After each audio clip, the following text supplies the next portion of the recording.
Hi friends, good morning. So నేను ఇప్పుడు యాక్చువల్గా నేను బర్గర్ కింగ్ ఐపీఓ ఉంది కదా. సో ఇది ఈ మధ్యన ఐపీఓకి వచ్చింది. సో అలాగే 350 టైమ్స్ ఆల్మోస్ట్ లైక్ మనకి సబ్స్క్రిప్షన్ అనేది ఓవర్ సబ్స్క్రైబ్ అయ్యింది. అలాగే ఓకే, అండ్ చాలామంది రివ్యూస్ ఇవ్వడం జరిగింది. సో కొంతమందికి అలాట్మెంట్ జరిగింది, అంతా ఫైన్ ఓకే. బట్ ఇప్పుడు ఇది వాల్యూ ట్రాప్లో కొన్నోళ్ళు ఎలాగా ఎలా లాక్ అయిపోయారంటకి సింపుల్ నిదర్శనం ఏంటంటే ఓకే. సో మనం వాల్యుయేషన్స్ చూసినా కూడా బర్గర్ కింగ్ కన్నా జూబ్లియంట్ ఫుడ్ వర్క్స్ ఒకటి, వెస్ట్ లైఫ్ డెవలప్మెంట్ ఒకటి చాలా ప్రామినెంట్ కంపెనీస్. అలాగే వాళ్ళు కొంచెం లాంగ్ స్టాండింగ్ ఉన్నవాళ్ళు ఓకే. సో ఇప్పుడు మనం ఈ చార్ట్ చూస్తే నేను ఇప్పుడు జస్ట్ లైక్ ఇప్పుడే నేను ఓపెన్ చేసి చూశాను. సో నేను ఇది మీకు షేర్ చేయాలనుకుని ఇది వీడియో చేస్తున్నాను. ఏం లేదు, ఇప్పుడు విషయం ఏంటంటే మనకి బర్గర్ కింగ్ గురించి చాలామంది మెక్డొనాల్డ్స్ తినేవాళ్ళు ఎక్కువ మంది బర్గర్ కింగ్కి వెళ్ళరు. బట్ ఎప్పుడైనా మాల్స్కి వెళ్ళినా, ఎక్కడైనా ఒకవేళ ఫ్రెండ్స్తో తినాలనిపించినప్పుడు కానీ, ఏదైనా కాస్ట్ ఎఫెక్టివ్గా ఆర్డర్ చేసుకోవాలనుకున్నప్పుడు స్విగ్గీ కానీ జొమాటోలో మనం చేస్తాం ఓకే. సో బర్గర్ కింగ్ అనేది కొంచెం తక్కువ ప్రోడక్ట్, అంటే cost effective product. So middle class అలాగా వాళ్ళకి ఈజీగా అవైలబిలిటీ ఉంటుంది, అంటే ఫ్రీక్వెంట్గా ఆర్డర్ చేసుకుంటారు కూడా. బట్ వేరేజ్ మెక్డొనాల్డ్స్ అనేది కొంచెం ప్రోడక్ట్ రేంజ్ వేరు, అలాగే దాని క్వాలిటీ వేరు, అంతా వేరు. సో ఈ మనకి బర్గర్ కింగ్ మెయిన్ తెలిసింది ఏంటి, ఫస్ట్ థింగ్ ఏంటంటే వాడు స్టార్టింగ్ 45 రూపీస్ స్టార్ట్ చేసి ఈ రోజున 65, కొన్ని ఫుడ్ ఐటమ్స్ మట్టికి 75 రూపీస్ కూడా ఉన్నాయి. ఇంకా మ్యాక్సిమం రేంజ్ చూస్తే మనకి 55 to 65 రేంజ్ మధ్యలోనే ఉంటుంది వాడి ప్రొడక్ట్ రేంజ్ అంతా కూడా ఓకే. వాడి ఫుడ్ ఐటమ్స్ రేంజ్ అంతా కూడా 55 to 65 ఉంటుంది.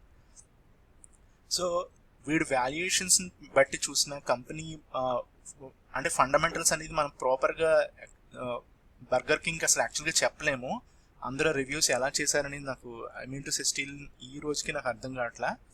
బట్ జూబ్లియంట్ ఫుడ్ వర్క్స్ ఒకళ్ళు వెస్ట్ లైఫ్ నుంచి ఊహించుకుని వీళ్ళు లాస్ట్ 2.5 years 3 years పెర్ఫామ్ చేసిన మార్కెట్ని ఉద్దేశించి ఈరోజు వాల్యుయేషన్స్ బాగుంటుంది అని చెప్పడం వరకు ఓకే. ఎందుకంటే 2 yearsలో వీళ్ళు అక్రాస్ ఇండియా చాలా చోట్ల బ్రాంచెస్ ఓపెన్ చేసి సర్వీసెస్ కూడా అంతే వైడ్ స్ప్రెడ్గా చేశారు ఓకే. కస్టమర్ సాటిస్ఫాక్షన్ కూడా ఆల్మోస్ట్ లైక్ 70-80%.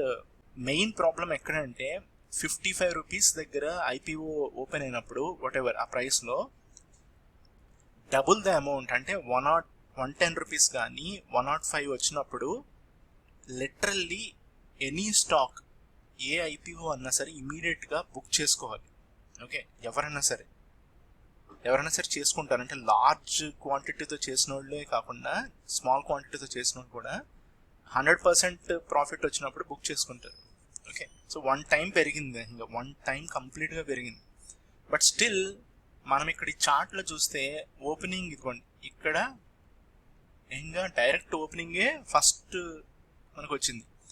బట్ చాలామంది జనరల్గా వెయిట్ చేసేది ఏంటి, okay let's wait for some time అని చెప్పి ఐఆర్సిటీసీ కానీ, ఎస్బీఐ కార్డ్స్ ఫెయిల్ అయింది అనుకోండి, ఉజ్జీవన్ ఫైనాన్స్ కానీ, ఇలాగ చాలా ఈ మధ్యకాలంలో ఐపీఎస్ వచ్చినాయి అన్నీ కూడా ఓపెన్ అయిన తర్వాత, అంటే 100% అబోవ్ ఓపెన్ అయిన తర్వాత కూడా ఇంకొక 50% 20% అప్ మూవ్ అనేది జరిగింది. సో అంటే cut off period cut off almost like ఎవరికైనా సరే 108, దాని తర్వాత నెక్స్ట్ 135.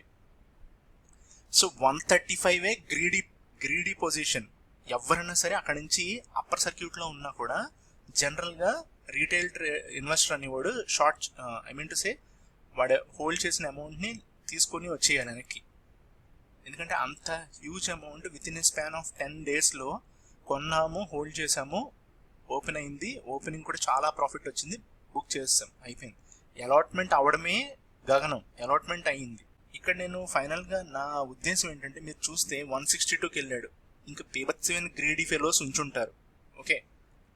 ఇంక ఇది నెక్స్ట్ లెవెల్, ఏది 194 అనేది నెక్స్ట్ లెవెల్ అనమాట. అంటే ఎవరు ఉంచుతారు తెలుసా, ఇది రీటైల్ ఇన్వెస్టర్ అనేవాడు ఉంచాడు యాక్చువల్గా ఈ పొజిషన్లో. ఇక్కడ కూడా ఉంచాడు అంటే ఇంకా ప్రాబ్లీ అతను బిజీ అయిపోయి వర్క్లో వదిలేసి ఉండొచ్చు, లేదా ఇది పడినా కూడా నేను లాంగ్ టర్మ్ హోల్డ్ చేద్దాం అనుకునే వాళ్ళు వెయిట్ చేయొచ్చు.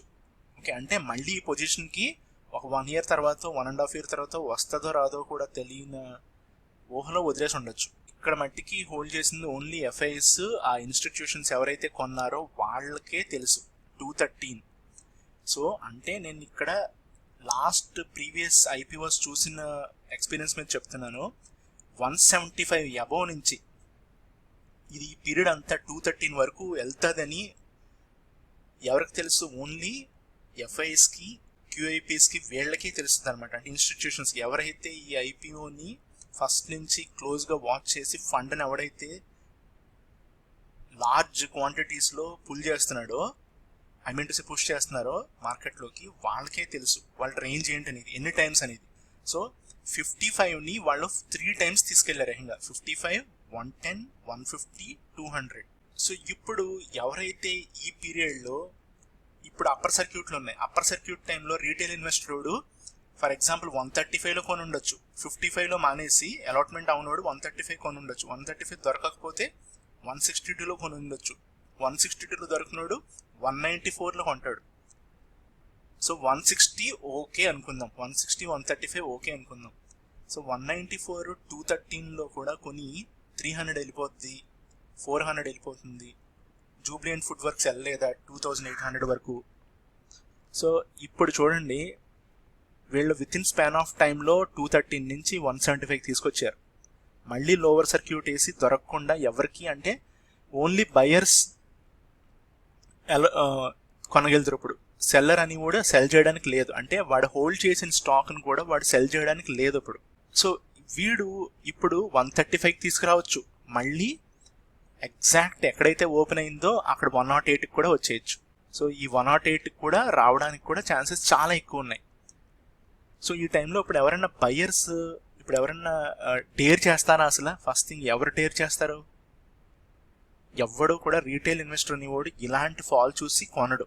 బట్ అగైన్ నేను ఫైనల్గా చెప్పబోయేది ఏంటంటే, అగైన్ ప్రైస్ కనుక 100 రూపీస్ బిలో, ఏమాత్రం ₹1 అంటే 95 కానీ 99 కానీ 85 కానీ 75 కానీ వాట్ ఎవర్ ఆ ప్రైస్ కానీ, లేకపోతే అగైన్ ఓపెనింగ్ ప్రైస్ 108 కానీ వస్తే ఈజీగా మనము ఒక 100 స్టాక్ నుంచి రేంజ్ బట్టి, మీ ఫండ్ రేంజ్ బట్టి, మీకు ఇన్వెస్ట్మెంట్ రేంజ్ ఉంటుంది కదా, సో ఆ ఇన్వెస్ట్మెంట్లో ఈజీగా ఒక 5% తీసి ఇందులో పెట్టుకుంటే మీకు 100లో ఎవరైతే కొంటారో మళ్ళీ వాళ్ళకి 150 వచ్చే ఛాన్సెస్ చాలా ఎక్కువ ఉంటాయి ఇమీడియట్గానే, వెరీ క్విక్.